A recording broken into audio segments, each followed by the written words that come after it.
सुप्रभात। आप सभी छात्र छात्राओं का स्वागत। आज हम भारत महिमा इस कविता का अध्ययन करेंगे। एक कविता कल हमने जहाँ तक पढ़ी है, मैं आशा करती हूँ कि वो आपको समझ में आई होगी। तो ये जो कविता है भारत महिमा, ये जयशंकर प्रसाद जी इन्होंने लिखी है। इस कविता के माध्यम से कवि ने अपने देश के गौरवशाली अतीत का सजीव वर्णन किया है। कवि का कहना है कि हमें अपने देश पर गर्व करते हुए उसके प्रति अपना सर्वस्व निछावर करने के लिए हमेशा तत्पर रहना चाहिए। तो आइए देखते हैं कविता। चरित थे पूत भुजा में शक्ति, नम्रता रही सदा संपन्न। हृदय के गौरव में था गर्व, किसी को देख न सके विपन्न। हमारे संचय में था दान, अतिथि थे सदा हमारे देव। वचन में सत्य, हृदय में तेज, प्रतिज्ञा में रहती थी टेव। वही है रक्त, वही है देश, वही साहस है वैसा ज्ञान।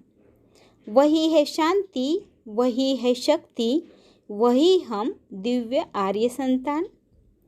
जिए तो सदा इसी के लिए, यही अभिमान रहे यह हर्ष। निछावर कर दे हम सर्वस्व, हमारा प्यारा भारतवर्ष।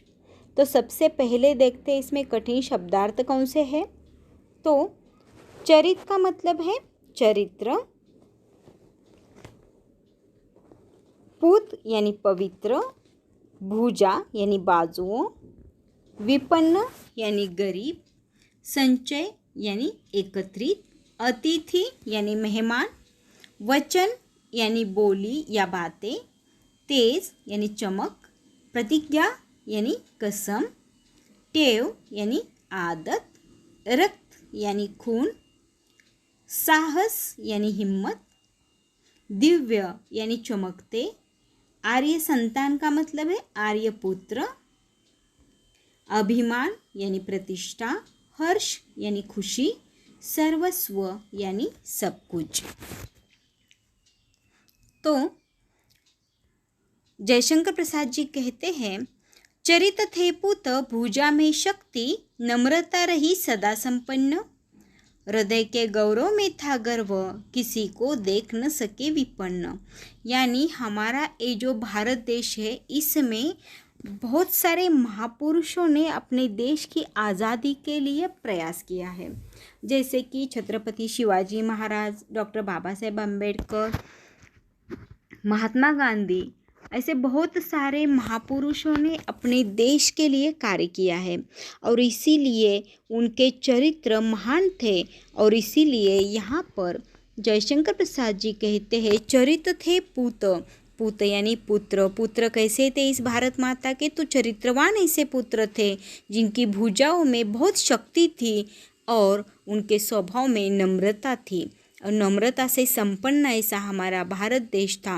यानी बहुत सारे वीर पुरुष हो गए जिनकी भुजाओं में बहुत शक्ति थी, लेकिन उन्हें अपनी शक्ति पर घमंड या गर्व नहीं था। तो अपनी नम्रता उनके स्वभाव में थी और हृदय के गौरव में था गर्व, किसी को देख न सके विपन्न। और यहाँ पर कवि जयशंकर प्रसाद जी कहते हैं कि हमें गर्व रहा है। किस बात पर गर्व रहा है? तो अपनी सभ्यता और संस्कृति पर हमेशा गर्व रहा है। हम कभी किसी को दुखी नहीं देख सके। दीन दुखियों की सेवा करने के लिए हम भारतीय सदैव तत्पर रहते हैं। यानी जो भी महापुरुष महावीर हो गए, उन्होंने गरीबों के लिए, दीन दुखियों की सेवा करने के लिए महत्वपूर्ण कार्य किया है। और इसीलिए कवि जयशंकर प्रसाद जी कहते हैं कि हृदय के गौरव में था गर्व, यानी हमारे सभ्यता और संस्कृति पर हमेशा गर्व रहा है और किसी को गरीब यानी दुखी नहीं देख सके तो उनकी सहायता के लिए हमेशा आगे आने वाले महापुरुष इस भारत भूमि पर हुए हैं।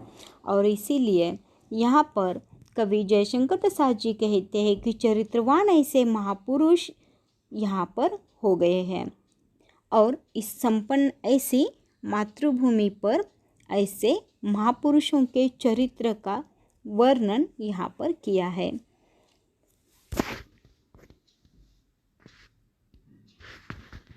हमारे संचय में था दान, अतिथि थे सदा हमारे देव, वचन में सत्य, हृदय में तेज, प्रतिज्ञा में रहती थी टेव।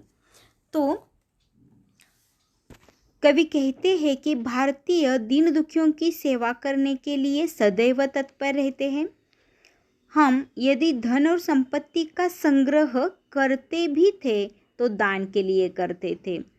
यानी संचय में था दान, यहाँ पर कहा है, यानी संपत्ति जब इकट्ठा करते तो वो दान के लिए भी की जाती थी। दानवीरता भारतीयों का गुण रहा है। महर्षि दधीची और कर्ण जैसे दानवीर इसी भूमि पर हुए हैं। हमारे देश में अतिथियों को देवता के समान माना जाता है। जैसे कि कहा जाता है अतिथि देवो भव, यानी ईश्वर के समान अतिथि को माना जाता है। अतिथि यानी मेहमान, और उनका स्वागत सत्कार किया जाता था। और अभी भी उसी प्रकार मेहमानों को अतिथि के समान माना जाता है और उनका स्वागत सत्कार किया जाता है। ऐसा हमारा प्यारा भारत देश है। हमारे भारतीय सत्यवादी हरिश्चंद्र की संतानें हैं। हमारा हृदय में गौरव है, हमारे हृदय में तेज था, गौरव था। हम सदा अपनी प्रतिज्ञा पर अटल रहते थे।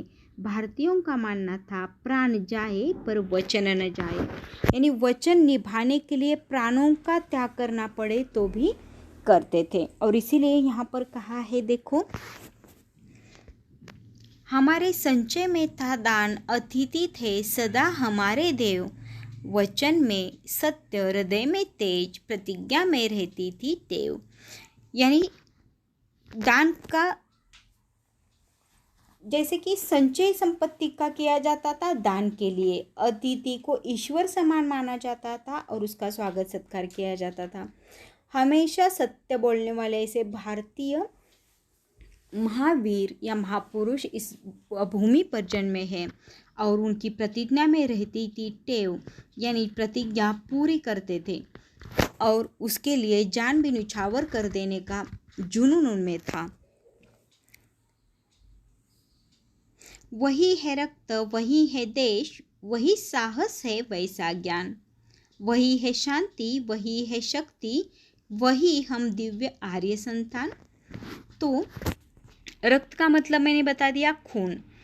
तो देश को आज़ाद कराने के लिए बहुत सारे महापुरुषों ने अपने प्राणों का बलिदान दिया और उनके जैसा जुनून अभी भी भारतीयों में है और देश की रक्षा कर रहे हैं। और इसीलिए यहाँ पर कवि जयशंकर प्रसाद जी कहते हैं, वही है रक्त, वही है देश, वही भारत देश है, वैसा ही रक्त भारतीयों में है, वही साहस है जो पूर्वजों में साहस था, वैसा ही साहस आज भी भारतीयों में है, वैसा ही ज्ञान है, और वही है शांति, वही है शक्ति, उसी प्रकार की शक्ति आज भी भारतीयों में है, क्योंकि हम भारतीय जो है वह आर्य संतानें हैं।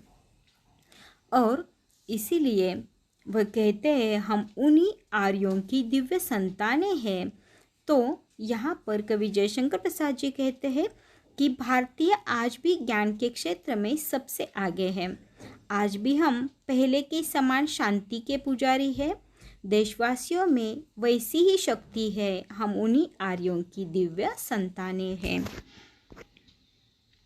और हमारा देश जो है वह गरीबों की सहायता के लिए या जो दुख में है या संकट में है उसकी सहायता करने के लिए हमेशा आगे आते हैं। और इसीलिए यहाँ पर कहा है कि वही साहस है भारतीयों में, और वही ज्ञान, वही शांति, वही शक्ति इन भारतीयों में अभी भी है और हम आर्य संतानें हैं।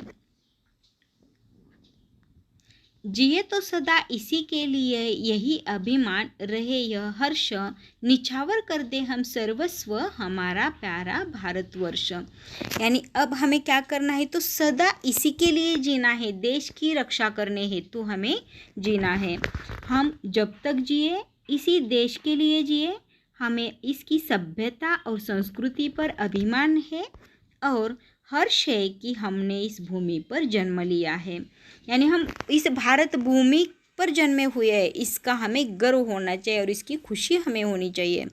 और हमें अपने प्राणों को निछावर कर देने की चाह रखनी चाहिए। जब भी ज़रूरत पड़े तो सर्वस्व निछावर कर देने की हिम्मत हमें दिखानी है।